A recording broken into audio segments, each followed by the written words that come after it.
Hello, World Wide Web. Welcome to Hangin With. I'm GW Pomichter. Thanks for logging on and tuning in. If you haven't already, go on down and hit subscribe. We need subscribers. We want people to come back and check out the show. If this is your first time watching Hangin With, thank you for giving us your time. We want to start out. We're going to thank our partners over at Something Unique Magazine, Book, Chocolate, and Wine, Florida Book News, and Authors for Author. These are great places on the web that are featuring our videos, so we can get our authors and our writers and these great creators out there to the world. We are here today hanging with author and writer, all-around life experiencer, Alan Dean Foster. For those that don't know, Alan is a hugely prolific author of more than 110 books, including film novelizations to several of Hollywood's biggest blockbusters, from Star Trek, Alien, Chronicles of Riddick, Transformers, Alien Nation, Terminator Salvation, and of course, what everybody is waiting for, Star Wars The Force Awakens, which is opening when this video hits the air. It'll be just a couple hours. So I've got our tickets already here, so we're ready to go and check this out. And we can't. And I understand that the book drops at the same time to ebook. Is that right? That's right. The ebook comes out the same day as the film. The printed version doesn't come out till January 5th. That's because if they did a printed version, they'd have to print it, ship it, warehouse it, and there would be somebody with thick glasses sitting somewhere who would scan the entire thing and post all the spoilers online 2 weeks before the film comes out. Yeah, absolutely. I can understand that. Alan's last work that just dropped on December 13th, you can check it out from Wordfire Press. It's Oshenerth, which we just read the synopsis so far. We haven't had a chance to go and get it online, but it looks amazing. This is underwater world, and it's a fantastic story to get. So check that out from Wordfire Press, Oshenerth. So Alan, you've been writing a long time, and with so much work out there. What first drew you to creating and writing everything? What drew you to that? Well, all I ever wanted to do since I was a little kid was travel. I always tell people I write to travel. I don't travel to write. And I couldn't find anybody who would pay me just to go gallivanting around the world and see things. So I had to figure out a way to support myself, and I thought, well, if I can make this writing thing work, it's something I can do anytime. And what I discovered early on was it's not money that's important for traveling, it's time. Yeah. You have to have time. And one thing that writing allows me to do is have time to travel. And in the course of traveling, there were a lot of places I didn't get to because they don't exist. Places I wanted to see that existed only in my imagination. Couldn't buy a ticket there, but I could go there in my imagination, and I could bring other people along too. So in some ways, I'm kind of an interstellar travel agent, at least as far as the science fiction goes. Oh, we have a lot of aspiring writers out there that watch the show and that talk to us all the time. And we want to know what or who, or you have worked with so many well-known names in just great creators. And is there anybody out there or anything out there that particularly inspires you? Well, the traveling, obviously, that's the most prevalent thing. The key is, if you're doing that, if you say, well, I'd like to go to South Africa, maybe it would give me an idea for a book. The key I found out fairly early on is don't go with any preconceived notions. Okay. Don't go with the idea that I'm going to meet this kind of people or see these kinds of animals or this kind of landscape, and then I'll fill in the book around that. You have to go with a completely open mind. I went once to Tanzania with an outline for a novel. Before I left. Yeah.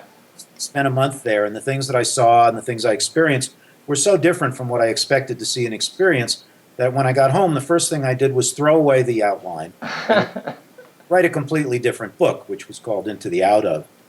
And it's the same thing if you're just walking around the streets in New York or Florida or any place else.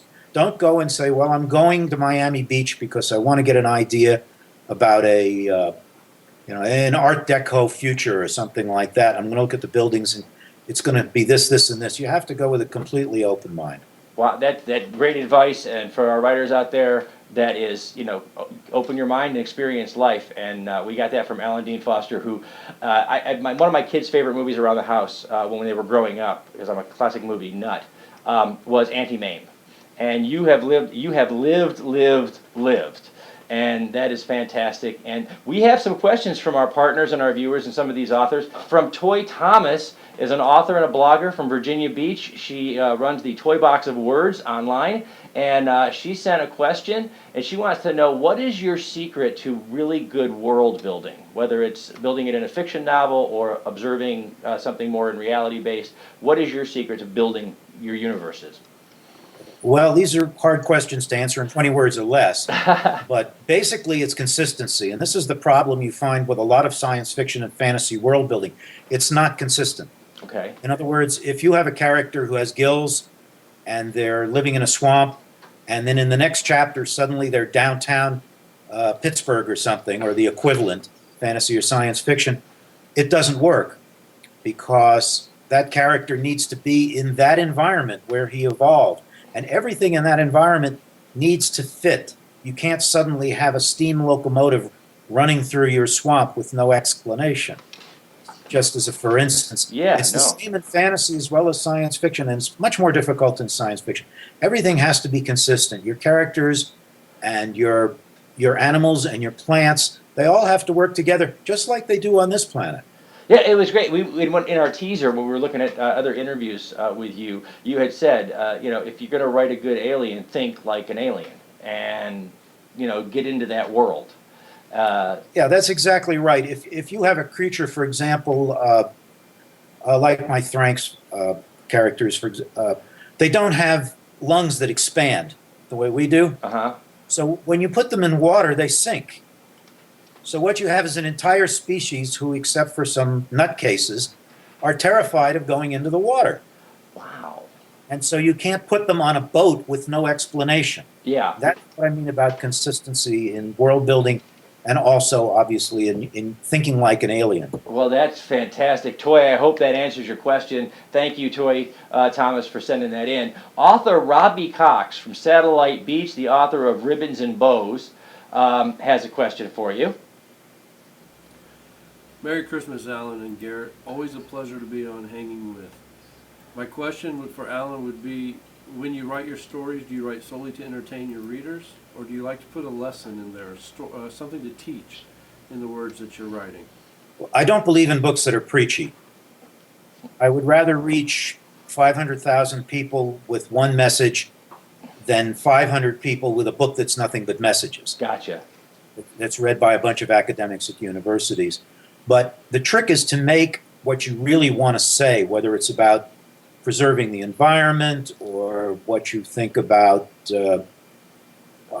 certain kinds of government, is to work that into the story so that you don't hit somebody over the head with it. In other words, you don't get to chapter 4, paragraph 3, and then do 2 pages on what form of government you think you should have. Yeah, and that's the great thing about science fiction, is that often you can teach these great lessons, like you said, they're the undercurrent of the story. They're part of this. You can almost, science fiction forever to me has always been a place where social messages and tolerance and those kinds of things have always been taught in the background. Because it's easy to want to hate an alien, and then you feel good about yourself. You're like, yes, I hate that alien. And then when you start to learn about him, you're like, oh, that alien's not so bad. And so it deals with some of the issues that face our society in a way that is entertaining. That's right, and that's why when I can do it, when it works in the story, I like to write the story from the standpoint of the alien looking at us.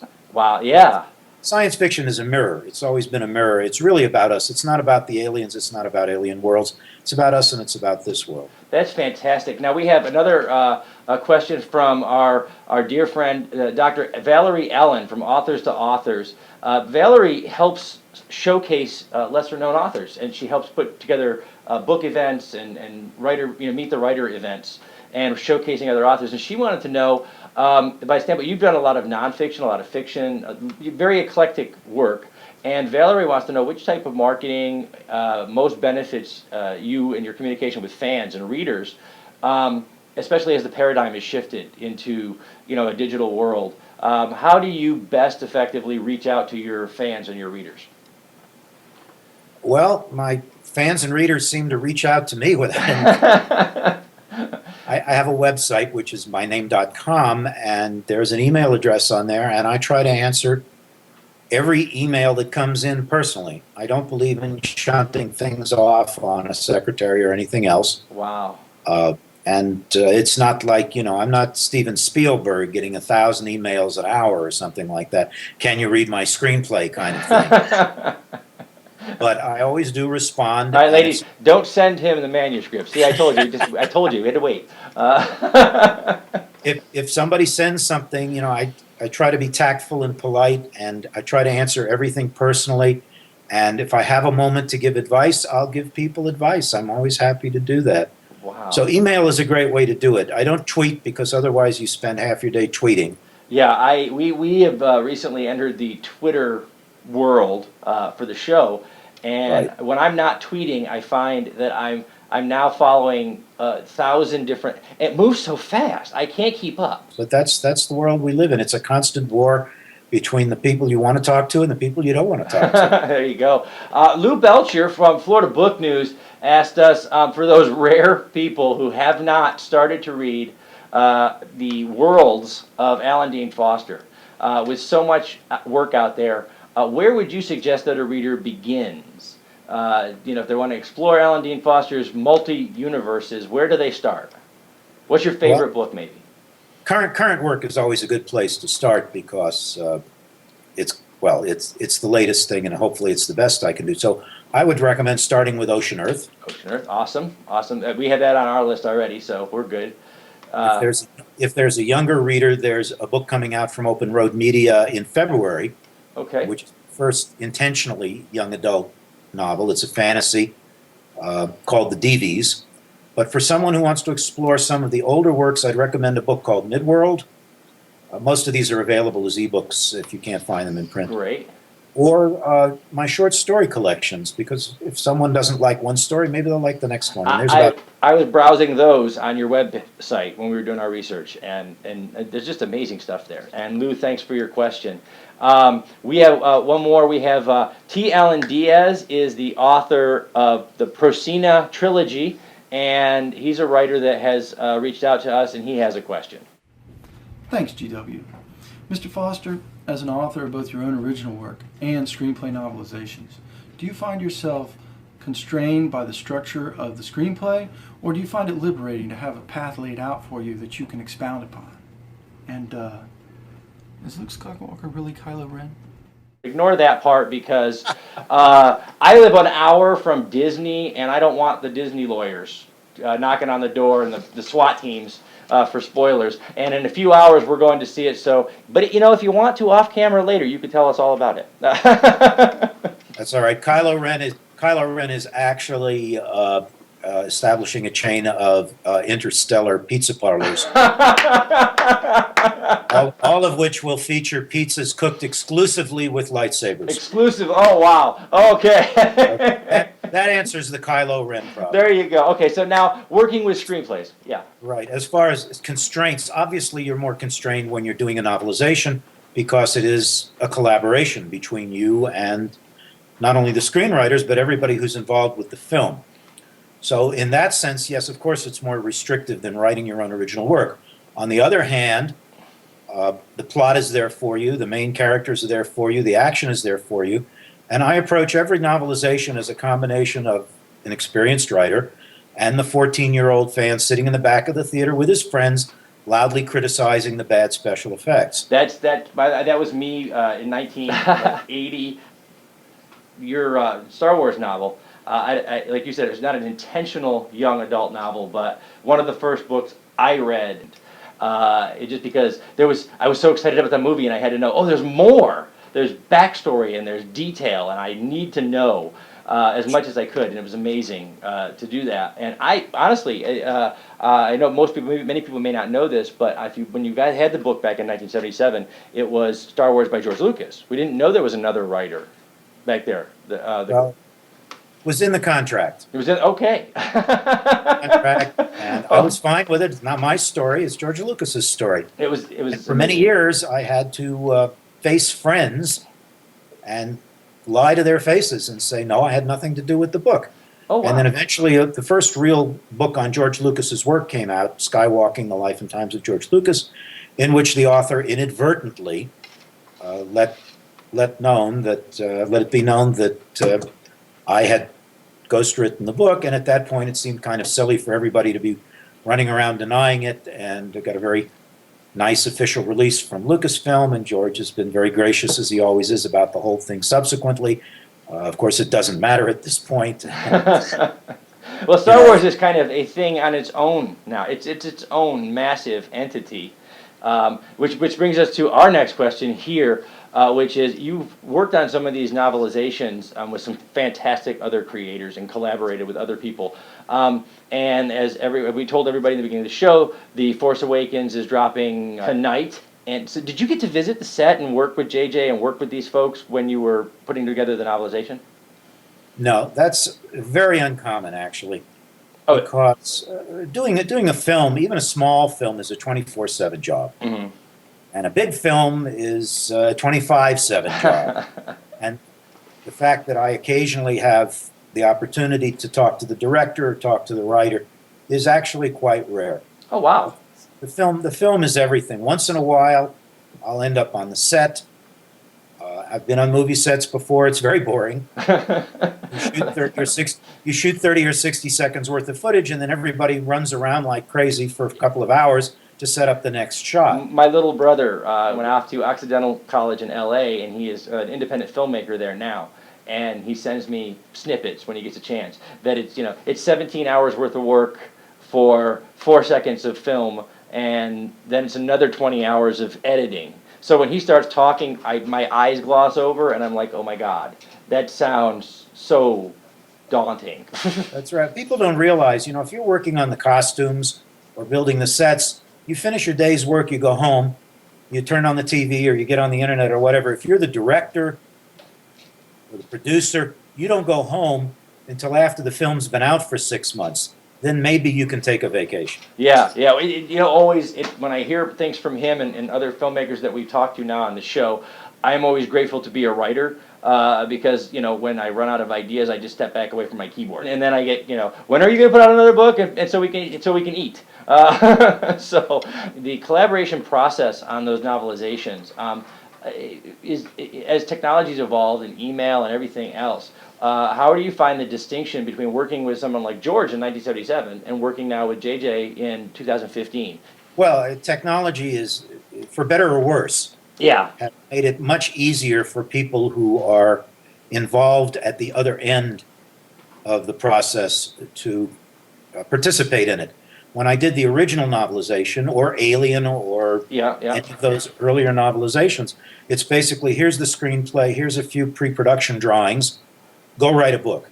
Wow. Go write a book, you turn the book in, and generally they say, this is fine, and that's the end of it. That's the way it was with Star Wars, that's the way it was with Alien. Mm-hmm. With The Force Awakens, for example, there is a story group that is charged with, among other things, making sure that everything stays canon. Okay, so because I know we're building a new canon now. I mean, from all the books that have been written before, this is really coming off that page and going and building a whole new world. That's right. So you don't have the problem now. If you want to make sure, it's not so much that the character in a subsidiary, say, young adult Star Wars book doesn't contradict the character in the novelization of The Force Awakens. It's a question of everything you put out in The Force Awakens is now going to be canon, and you don't want anything there that might contradict something that shows up in Episode 10. Yeah. So that's why they're so much more careful. The difference now technologically is we can have an instantaneous or almost instantaneous exchange between myself, between people at Del Rey Random House Publishing, and between people at Lucasfilm Disney to make sure that all of this stuff lines up, not even so much for now, but for future episodes. Yeah, that's the thing with working on such a massive franchise. There's going to be so many smaller stories. We have Rogue One coming next year. We have, of course, Episode 8 coming. So there's so much stuff to fit in there. It seems like, as T. Alan Diaz asked earlier, it seems like it would be very constraining to try to. You're living in a universe that's being created around you as you write. It's not only the books and the films, it's everything that relates to the film. Wow. Whether it's pictures on a fast food franchise cup, or pictures on some little kid's bedspread that mom wants to buy for Christmas. It all has to line up. It doesn't have to, but they want it to. Yeah. Now, a lot of our readers and our viewers like to. This is Hangin With. We want to keep it social, so we wanted to ask you. Your bio has some really interesting things on it that caught our attention, and it just made me laugh out loud. And I wanted to share that with our viewers.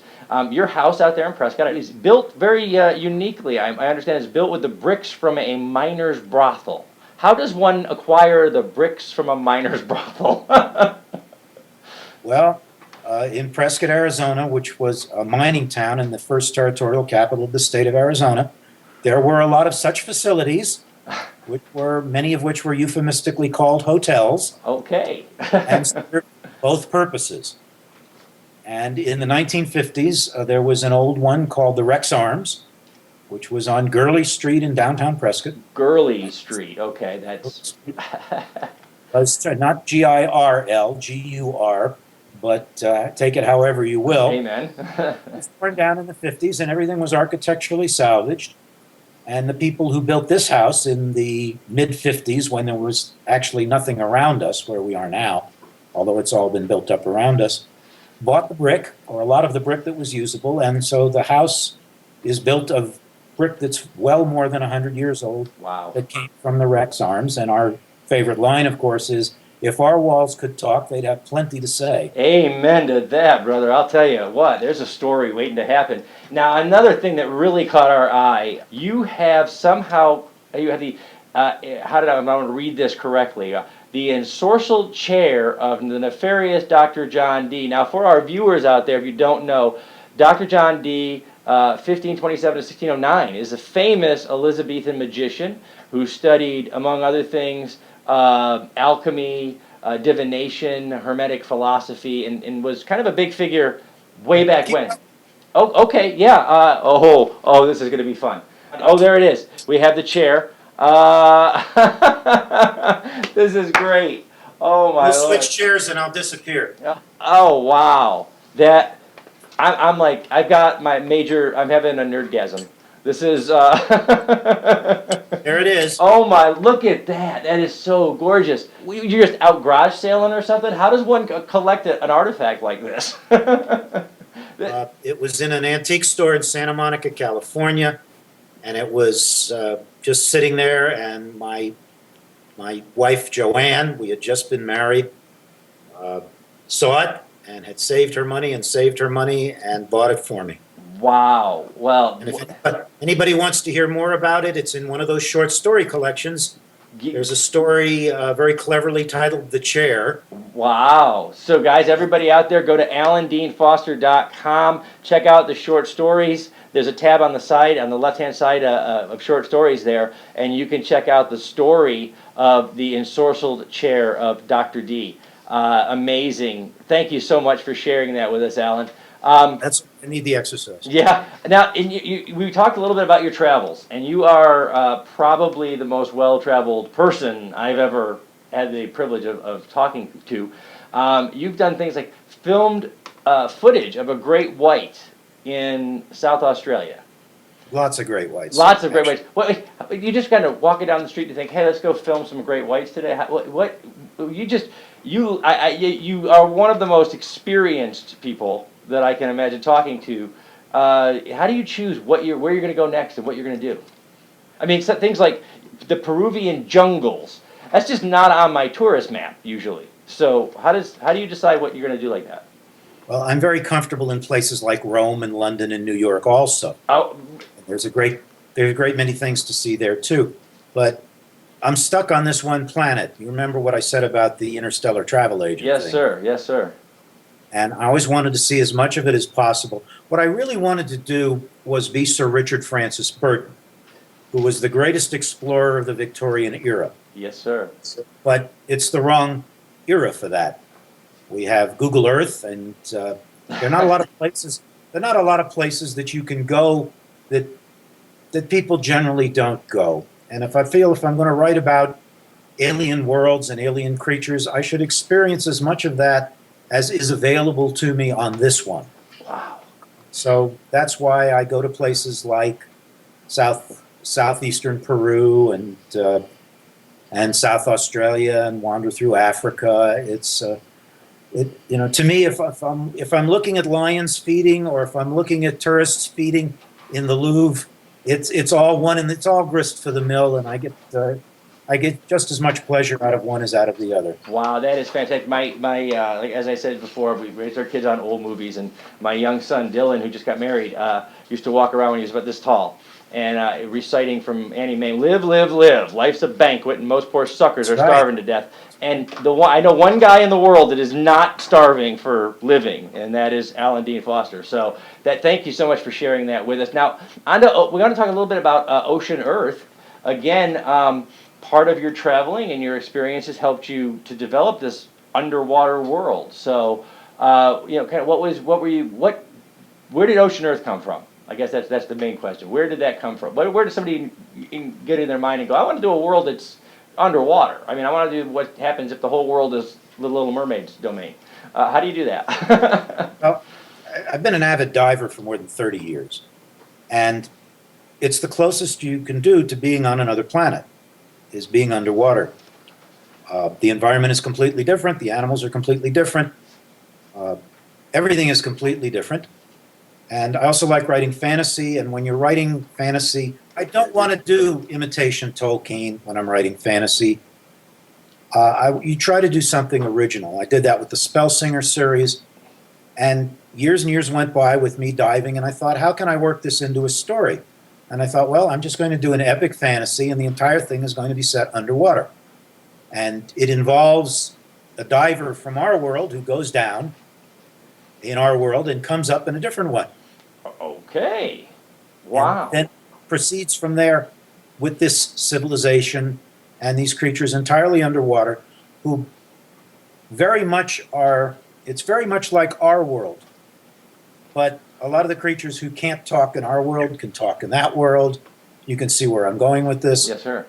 And, well, you can see that in the original artwork, which I'll hold up for you again. Yes, please. It's beautiful. We want to make sure our viewers take a look at that. Oshenerth is an epic fantasy that Alan Dean Foster has created. A world takes place entirely underwater. A lot of it derived from his own experiences as a scuba diver.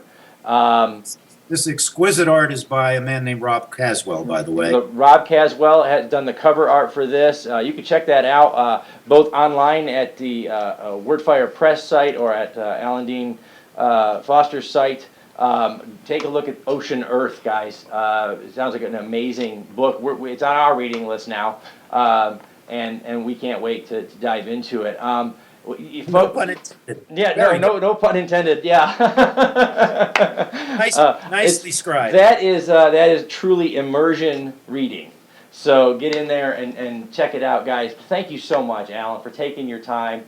That about wraps us up here. Again, we want to start a special shout out and some thank yous to Something Unique Magazine, Books, Chocolate, and Wine, Authors for Authors, and the Florida Book News for sharing these videos on the web.